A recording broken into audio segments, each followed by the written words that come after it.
सत श्री अकाल जी साਰਿਆਂ ਨੂੰ वेलकम टू द चैनल।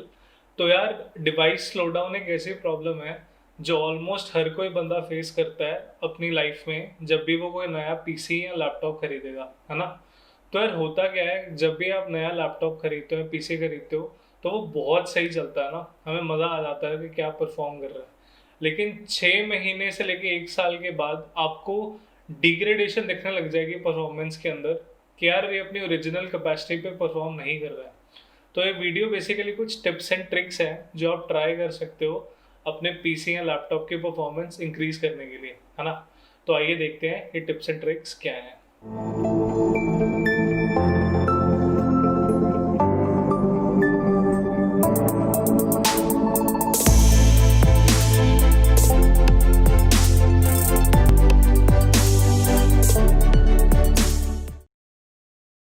तो यार बात करते हैं टिप या आपकी ट्रिक नंबर 1 के बारे में। तो मेरी पहली टिप होगी, बाय अ न्यू पीसी और लैपटॉप।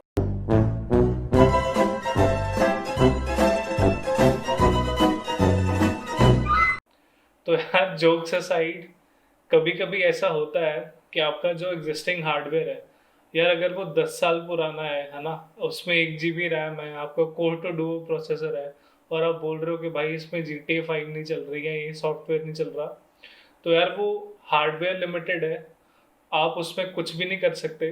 और हाँ, ये स्टेप्स तो करने की बिल्कुल भी कोशिश मत करना, ये चीज़ें डाउनलोड नहीं होती हैं, आपको जाके खरीदनी ही पड़ेंगी।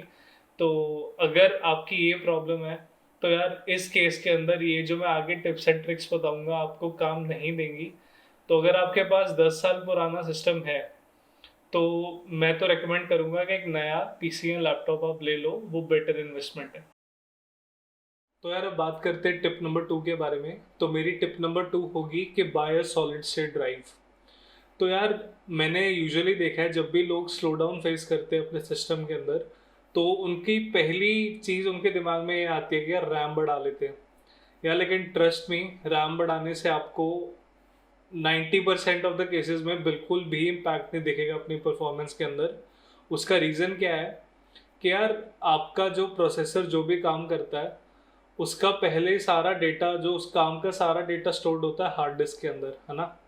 तो हार्ड डिस्क की कुछ स्पीड होती है जिससे वो डेटा रीड करती है, उसके बाद वो डेटा जाता है रैम के अंदर, उसके बाद प्रोसेस करता है थ्रू रैम अपना आपका प्रोसेसर, है ना। तो यार रैम की स्पीड भी बहुत होती है और प्रोसेसर के अंदर जो रजिस्टर होते हैं उनकी भी स्पीड बहुत होती है ना, परफॉर्म करने की। लेकिन इस पूरे प्रोसेस पे सबसे बड़ा लिमिटिंग फैक्टर है आपकी हार्ड डिस्क। अगर आप एक traditional hard disk drive use कर रहे हो तो वो आपकी परफॉर्मेंस को बहुत ज़्यादा हैम्पर कर रही है इस टाइम के ऊपर। तो मेरी सबसे बड़ी सजेशन होगी कि यार प्लीज़ सॉलिड स्टेट ड्राइव खरीदो। एक टाइम होता था पहले जब सॉलिड स्टेट ड्राइव्स आई थी एकदम, और उनकी कॉस्ट बहुत आई थी, तो यार लोग यूजुअली अफोर्ड नहीं कर पाते थे। लेकिन आजकल एस की प्राइस बहुत कम हो चुकी है। तो अगर आप स्लो डाउन फेस करते हो तो please solid state drive use करके देखो। आपकी जो परफॉर्मेंस होगी मैं आपको गारंटी देता हूँ, जब आप एक नया पीसी लेके आए थे उससे भी 2 to 3 टाइम्स आपको फास्टर फील होगा, जस्ट क्योंकि आप सबसे बड़ा बॉटल नेक हटा दोगे थ्रू एसएसडी। तो यार अब बात करते हैं कि एसएसडी लेनी कौन सी है। तो यार एसएसडी 2 टाइप्स की आती हैं, एक जिनके अंदर डी रैम कैश होता है और एक जिनके अंदर डी रैम कैश नहीं होता, ठीक है। तो जो सबसे सस्ती आपको एस दिखेंगी वो यूजुअली डी रैम कैश उनके अंदर नहीं होती। तो उनकी परफॉर्मेंस मतलब ट्रेडिशनल हार्ड डिस्क के मुकाबले ऑब्वियसली बेटर होती है, लेकिन आपको ना मतलब वो एकदम पंच नहीं फील होगा जो एसएसडी की परफॉर्मेंस का होता है। ऑल्दो आपको सस्ती पड़ेंगी वो, लेकिन आप मान के चलोगे 2 to 3 टाइम्स ही उनकी परफॉर्मेंस बेटर होगी, जो कि काफ़ी अच्छी है एनी हाउ। लेकिन अगर आपको ट्रू एसएसडी की स्पीड फील करनी है ना, तो प्लीज़ एक डी रैम कैश वाली ख़रीदना। तो आप WD ब्लू से ऊपर कोई भी हार्ड डिस्क देख एसएसडी देख लो, तो उसके अंदर डी रैम कैश होगा। और बेस्ट के सिनारियो अगर आप सैमसंग की एसएसडी खरीद लो, उनकी सीरीज़ आती है जैसे 860 ईवो, 850 ईवो, आपको कोई भी मिलती है तो वो खरीद लो। तो आपको approximately 7 to 8 times better performance मिलेगी आपकी हार्ड डिस्क के कंपैरिजन में, और आप फील करके देखोगे सही में कि यार मैं क्या मिस आउट कर रहा था। तो मेरी सेकंड टिप होगी टू बाय एन एसएसडी।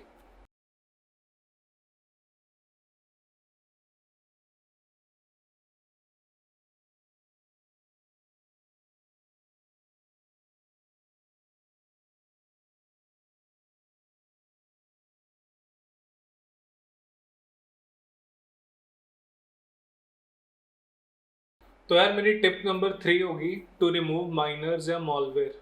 ठीक है। तो यार माइनर अब है क्या? तो आपको पता होगा कि जैसे बिटकॉइन वगैरह ये चीज़ें आप ना करते हो, आपको पता होगा इनके बारे में। तो यार बिटकॉइन को माइन करने के लिए आपको प्रोसेसिंग पावर चाहिए, है ना। तो यार हम यूजुअली क्या करते हैं, हम कोई भी सॉफ्टवेयर जैसे जेन्युइनली नहीं खरीदते यूजुअली, और हम क्रैक्ड सॉफ्टवेयर से यूज़ करते हैं।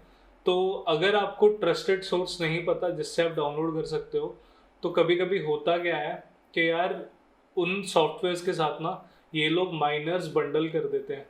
तो वो करते क्या है, बैकग्राउंड में आपके चलते रहेंगे और आपकी सीपीयू यूजेज खाते रहेंगे, जैसे 50 to 60% आपकी डिग्रेडेशन कर देंगे सीपीयू की परफॉर्मेंस में। तो यार अब आप पता कैसे करोगे कि आपके बैकग्राउंड में माइनर चल रहा है नहीं?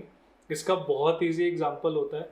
आप जस्ट अपने लैपटॉप या पीसी का टास्क मैनेजर खोलो। टास्क मैनेजर के अंदर आपको, अगर आप कुछ भी नहीं कर रहे हो पीसी के ऊपर, और आपको 60-70% सीपीयू यूजेज दिख रही है, तो आप देख सकते हो कि एक कोई प्रोग्राम चल रहा होगा जिसका कोई नाम भी नहीं है और वो सारी सीपीयू यूजेज खा रहा है। तो ये बहुत एक अच्छी इंडिकेशन, अच्छी क्या बुरी इंडिकेशन होती है कि यार आपके बैकग्राउंड में माइनर चल रहा है। तो अब बात आती है कि इनको रिमूव कैसे करेंगे। यार ट्रेडिशनल एंटीवायरसेस यूजुअली इनको नहीं पकड़ते हैं, क्योंकि माइनर एक ऐसी चीज़ है जो आपकी डेटा को कुछ नहीं करेगा, लेकिन आपके परफॉर्मेंस को डिग्रेड करेगा, है ना। तो मॉलवेयर बाइट्स एक बहुत अच्छा सॉफ्टवेयर है। ये 7 डे फ्री ट्रायल के साथ आता है। तो आप एक बार जस्ट इसको डाउनलोड करो, इंस्टॉल करो और स्कैन करो अपने पीसी को।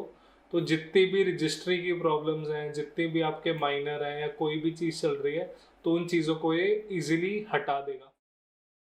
तो यार अब बात करते हैं टिप नंबर 4 के बारे में। तो मेरी टिप नंबर 4 होगी कि आप डीफ्रैगमेंट करके देखो अपनी हार्ड डिस्क को। ठीक है। तो यार डीफ्रैगमेंट का मतलब क्या है? तो यार आप जैसे जैसे अपने डिस्क के ऊपर आप यूज़ करते जाते हो ना, तो जो डेटा होता है वो बढ़ता बढ़ता बढ़ता चला जाता है और थोड़ी उसमें स्पेसिंग आने लग जाती है ना। तो एक डेटा को फेच करने से लेकर दूसरे डेटा को फेच करने तक थोड़ा सा टाइम लग जाता है आपके पीसी को। तो वो एक एडेड लेटेंसी सी हो जाती है, जिसकी वजह से आपको कभी कभी स्लो डाउन फेस होगा।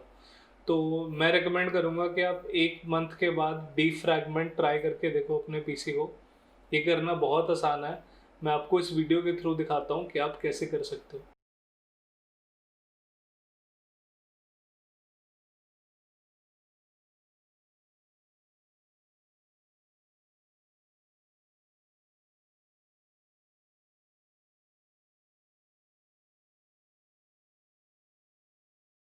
टिप नंबर 5 होगी कि अपग्रेडिंग कंपोनेंट। तो यार आपको कैसे पता चलेगा कि आपको कंपोनेंट अपग्रेड करना है? तो इसके लिए बहुत ही आसान एक चीज़ है। आप टास्क मैनेजर खोल के देखो, और अगर आप जैसे मान लो नॉर्मल ब्राउजिंग कर रहे हो ना, क्रोम खोल रहे हो, कुछ चला रहे हो, अगर कोई भी आपको ऐसा मेट्रिक दिखता है जिसके अंदर यूटिलाइजेशन 90% ऑफ द टाइम हो रही है, 90% यूटिलाइजेशन हो रही है उस रिसोर्स की, भले ही वो आपका सीपीयू, भले ही वो आपकी रैम हो, तो वो एक काफ़ी अच्छी इंडिकेशन होती है कि अगर आप थोड़ा सा भी पुश कर रहे हो, तो वो कंपोनेंट एक लिमिटिंग फैक्टर हो सकता है। तो इस तरीके से आप आयरन आउट कर पाओगे कि आपको रैम बढ़ाने की ज़रूरत है या नहीं। अगर आप जस्ट नॉर्मल थोड़ा सा भी यूज़ कर रहे हो अपने पीसी को और आपकी रैम यूजेज 90% से ऊपर है, तो तब मैं आपको रिकमेंड करूँगा कि आप रैम इंक्रीज़ करके देखो। नहीं तो रैम इंक्रीज़ करने का कोई फ़ायदा नहीं होगा आपको पीसी के अंदर। तो यार मेरी टिप नंबर 6 होगी कि आप डिसेबल करने की ट्राई करो जो एनिमेशंस और इफेक्ट्स होते हैं विंडोज 10 के अंदर। तो यार जैसे जैसे विंडोज़ का वर्जन बढ़ता जाता है, तो कुछ कुछ जीयूआई इफेक्ट्स होते हैं, जैसे आपका एनिमेशंस हो गया, या आपका जैसे मान लो कोई ट्रांसपेरेंसी इफेक्ट्स हो गए, जो रिसोर्स इंटेंसिव होते हैं। तो विंडोज़ 10 के अंदर एक ऑप्शन है जिसको आप यूज़ कर सकते हो, इन चीज़ों को आप बंद कर सकते हो, ताकि आपको थोड़ा सा बूस्ट देखने को मिले अपनी परफॉर्मेंस के अंदर। तो मैं आपको दिखाता हूँ कि ये सेटिंग्स होती कहाँ पे है और आप इनको कैसे डिसेबल कर सकते हो।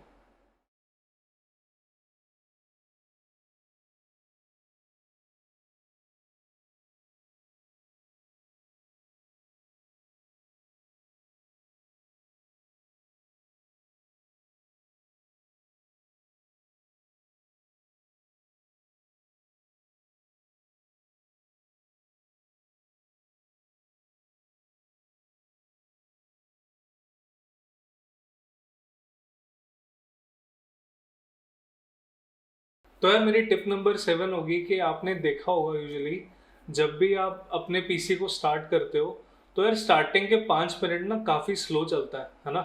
तो इसका मेन रीज़न ये होता है कि जो आपकी स्टार्टअप के ऊपर ऐप्स हैं वो काफ़ी ज़्यादा इनेबल्ड है। तो आप इनको बहुत इजीली डिसेबल कर सकते हो। आप जस्ट अपना टास्क मैनेजर खोलो एक बार, उसके अंदर आपको एक स्टार्टअप का टैब दिखेगा। तो इसके अंदर आपको लिस्ट ऑफ ऐप्स दिखेंगी जो आपका पीसी या लैपटॉप स्टार्ट होने के ऊपर चलती हैं, है ना। तो जो जो ऐप आपको लगता है आपको बिल्कुल ज़रूरत नहीं है और उनका इम्पैक्ट लेवल भी होगा जिससे इसका आपको हाई दिख रहा है, उसको तो आप डिसेबल कर ही दो। तो नेक्स्ट टाइम आप जब भी अपना पीसी स्टार्ट करोगे तो ये ऐप्स नहीं चलेंगी और आपको होपफुली एक बेटर एक्सपीरियंस देखने को मिलेगा जब भी आप अपना लैपटॉप या पीसी स्टार्ट करते हो। तो यार ये थी मेरी कुछ टिप्स एंड ट्रिक्स जो आप लोग यूज़ कर सकते हो थोड़ी सी परफॉर्मेंस इंक्रीज करने के लिए अपने डे टू डे यूजेज के अंदर। और हाँ यार, अगर आप एसएसडी खरीदने का प्लान बनाते हो और आपके पास एक पुराना एसएसडी या पीसी या लैपटॉप है तो एक चीज़ ज़रूर ध्यान में रखना, आपका जो साटा कॉन्फ़िगरेशन होगा बायोस के अंदर वो आईडीई मोड पे सेट होगा। तो एसएसडी की ऑप्टिमल परफॉर्मेंस के लिए आपको उसको AHCI मोड पे सेट करना होगा।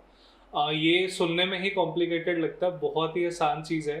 तो मैं आपको लिंक करूँगा एक नीचे डिस्क्रिप्शन के अंदर एक लिंक जिसके ऊपर आप जाके ये स्टेप परफॉर्म कर सकते हो और इस स्टेप करने के बाद आपको ऑप्टिमल परफॉर्मेंस मिलेगी आपकी एसएसडी की।